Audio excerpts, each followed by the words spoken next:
Hello everyone. आज हम directive principle of state policy का सेकंड पार्ट करेंगे। फर्स्ट पार्ट मैंने पहले वीडियो डाली थी, आप वहाँ से देख सकते हैं। पहले आप फर्स्ट पार्ट देखेंगे तो ये सेकंड पार्ट आपको अच्छे से समझ आएगा। तो आप फर्स्ट पार्ट देख लीजिए पहले। इसमें हम directive principle of state policy के सैंक्शन बिहाइंड डीपीएसपी देखेंगे, क्रिटिसिज्म ऑफ डीपीएसपी देखेंगे, utility of DPSP, conflict between fundamental rights and DPSP, implementation of DPSP, directive outside part 4। ये हम इसमें कवर करेंगे, ये वाले टॉपिक्स। चलो शुरू करते हैं। Sanction behind DPSP. ये डीपीएसपी ये नॉन जस्टिफाइबल है, ये हम कोर्ट में इन्फोर्स नहीं कर सकते। पर इसका फिर पोर्टेंस क्या हुई? तो मतलब पर आर्टिकल 37 कॉन्स्टिट्यूशन में दिया गया, उसके हिसाब से ये फंडामेंटल है गवर्नेंस ऑफ कंट्री के लिए। तो जो ये स्टेट को अप्लाई करने पड़ते हैं। ये मोरल ऑब्लिगेशन होती है स्टेट पर कि उनको अप्लाई करने पड़ते हैं ये।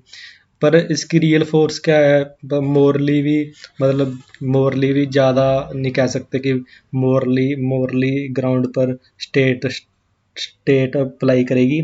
इसकी रियल फोर्स है कि ये पब्लिक ओपिनियन की वजह से इन्फोर्स करते हैं, क्योंकि जो गवर्नमेंट होती है उसको पब्लिक ओपिनियन ध्यान रखकर अपनी पॉलिसी बनानी पड़ती है। तो फिर इसी वजह से ये डीपीएसपी इंपॉर्टेंट हो जाते हैं। इसका क्रिटिसिज्म भी है डीपीएसपी का। ये नो लीगल फोर्स, अलग अलग पर्सन ने अलग अलग क्रिटिसिज्म दिया हुआ है। जैसे नो लीगल फोर्स में निसारुद्दीन ने कहा है कि ये डीपीएसपी हैं, ये न्यू ईयर रेजोल्यूशन की तरह हैं, जो कि हर एक 2 जनवरी को ब्रोकन हो जाते हैं। तो इसका कोई लीगल फोर्स नहीं है, तो स्टेट भी इसको ज़्यादा ध्यान नहीं देती इसके बारे में, क्योंकि ये लीगली फोर्स नहीं है। इलॉजिकली अरेंज्ड, ये लॉजिकली अरेंज्ड है। एन श्रीनिवासन ने कहा है कि ये लॉजिकली अरेंज्ड है, मतलब कोई इकोनॉमिक इशू या सोशल इशू सभी एक दूसरे से मिक्स हुए पड़े हैं इसमें। कोई ज़्यादा जो वाइटल इशू है और अनइम्पोर्टेंट इशू हैं, वो अनइम्पोर्टेंट इशू वो एक दूसरे में मिक्स किए गए हैं डीपीएसपी में।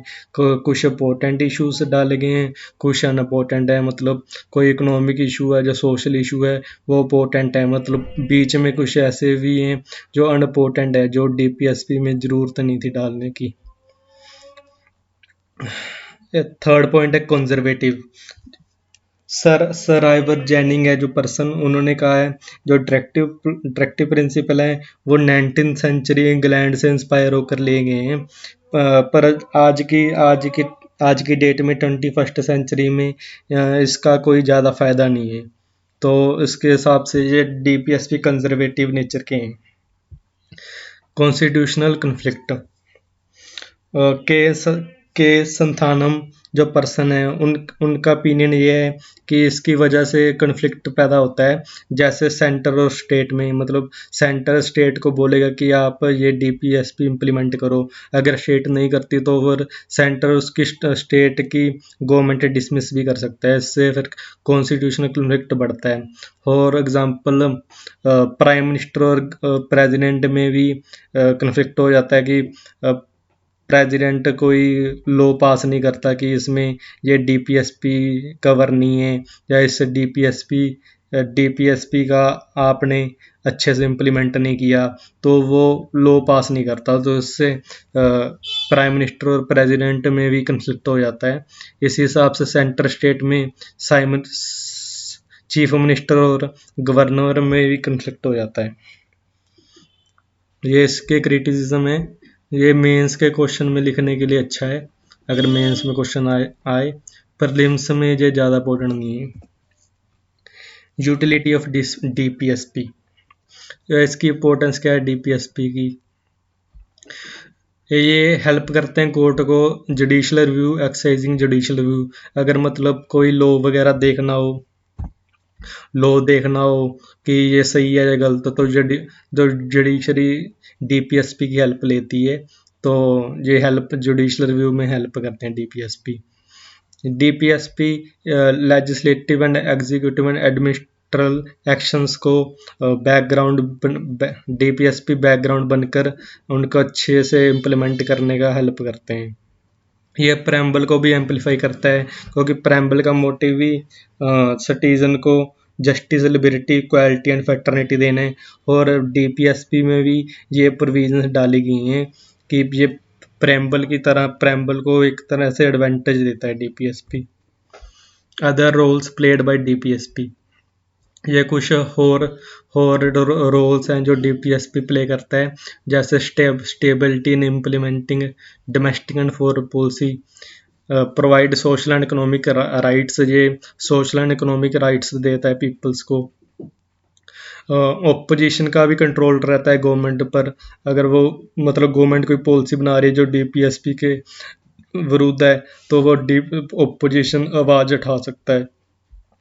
पीपल भी पॉलिसी एंड प्रोग्राम्स के बारे में चेक कर सकते हैं गवर्नमेंट की कैसी हैं डीपीएसपी के हिसाब से, कि डीपीएसपी में तो ये दिया हुआ है पर पॉलिसी एंड प्रोग्राम्स जो गवर्नमेंट्स के हैं वो अलग हैं।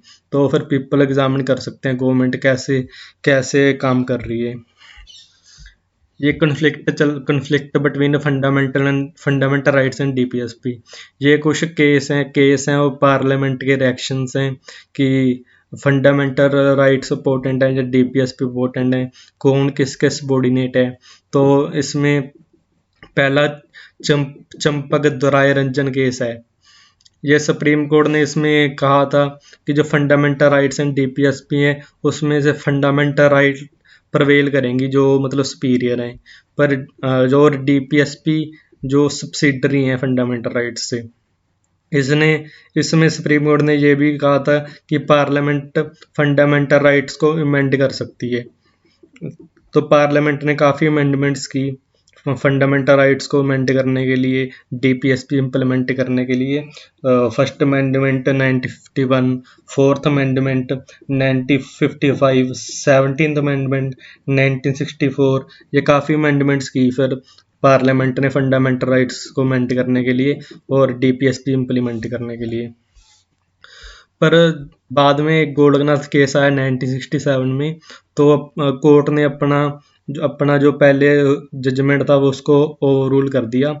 उसमें कहा कि पार्लियामेंट फंडामेंटल राइट्स को अब्रिज नहीं कर सकती, मतलब उनको छीन नहीं सकती। ये स्क्वायरोसेंट है कि मतलब ये पवित्र है एक तरह से, ऐसे कह सकते हैं हम, इसको अब्रिज नहीं कर सकती जो पार्लियामेंट है। Fundamental rights can not be amended for implemented DPSP, fundamental rights amend नहीं कर सकती कि डीपीएसपी हमने अमेंड करने हैं तो हम फंडामेंटल राइट्स अमेंड कर दें। Parliament reaction to supreme court judgement, तो पार्लियामेंट का क्या रिएक्शन था इस जजमेंट के बाद। तो पार्लियामेंट ने इसको ओवररूल करने के लिए उसने 24th एंड 25th अमेंडमेंट पास की। उसने 24th अमेंडमेंट में ऐसा रूल बनाया कि पार्लियामेंट कोई भी फंडामेंटल राइट्स अमेंड कर सकती है बाय एनेक्टिंग अमेंडमेंट, मतलब अमेंड करके कोई भी फंडामेंटल राइट्स को अमेंड कर सकती है।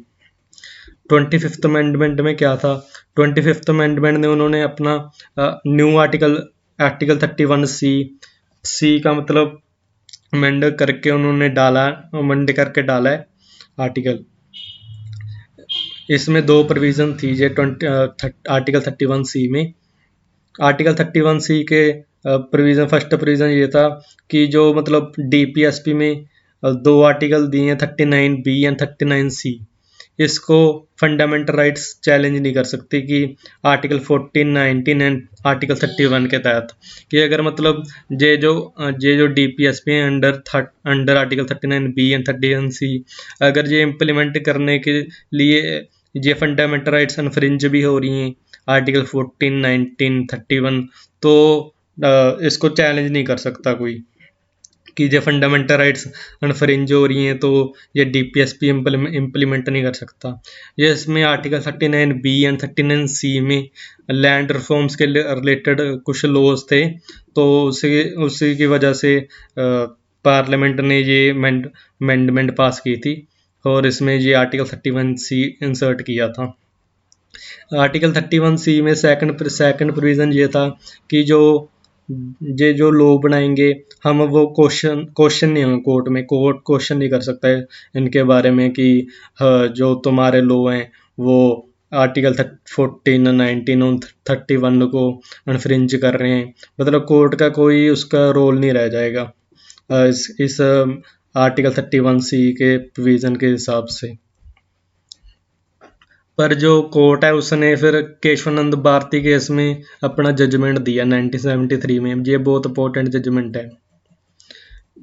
इसमें कोर्ट ने बताया कि जो सेकंड प्रोविज़न है वो अनकॉन्स्टिट्यूशनल इनवैलिड है।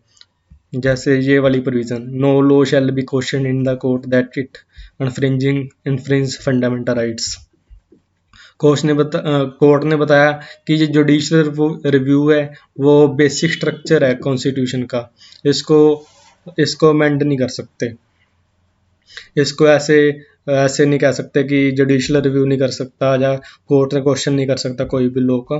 तो कोर्ट ने पहला सेकंड प्रोविज़न को इनवैलिड करार दे दिया।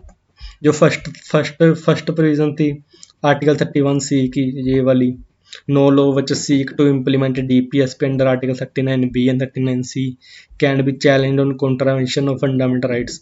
ये कोर्ट ने कहा कि ये कॉन्स्टिट्यूशनल एंड वैलिड है, इसको कोर्ट ने वैलिड करार दे दिया। फिर पार्लियामेंट ने अपनी 42nd अमेंडमेंट ऑफ एक्ट 1976 पास की सुप्रीम कोर्ट के जजमेंट के विरुद्ध। उसने इसमें आर्टिकल 31C का स्कोप और बढ़ा दिया। मतलब उसने ऐसा पार्लियामेंट ने लॉ पास किया कि ये जो 31C में, पहले तो ये 39 ये था ना कि आर्टिकल 39B एंड 39C था कि इसके अंडर जो DPSP होंगे वो नहीं चैलेंज होंगे। बाद में सभी DPSP डाल दिए इसमें कि कोई भी DPSP होगा तो वो चैलेंज नहीं कर सकता कि फंडामेंटल राइट्स इन्फ्रिंज हो रहे हैं इस DPSP इम्प्लीमेंट करने के लिए। तो पार्लियामेंट ने ये सभी DPSP को लेकर इधर लॉ पास कर दिया। फिर सुप्रीम कोर्ट ने मिनर्वा बिल केस में 1980 में ये जो अब प्रोविज़न थी ये वाली, इसको इनवैलिड कर दिया। फिर DPSP एक बार से सबॉर्डिनेट कर दिया फंडामेंटल राइट्स के। But fundamental rights under article 14 and article 19 were accepted. पर ये वाली प्रोविज़न थी, ये वाली प्रोविज़न, इसको तो पहले भी वैलिड थी, बाद में भी वैलिड ही रखा। मिनर्वा मिल केस में, केशवानंद भारती केस में सेकंड प्रोविज़न वैलिड थी, इसमें भी सेकंड वैलिड है। तो अब प्रेजेंट पोजीशन ये है कि जो फंडामेंटल राइट्स है वो DPSP के तो ऊपर हैं, पर ऐसे भी नहीं है कि DPSP इम्प्लीमेंट ही नहीं होंगे।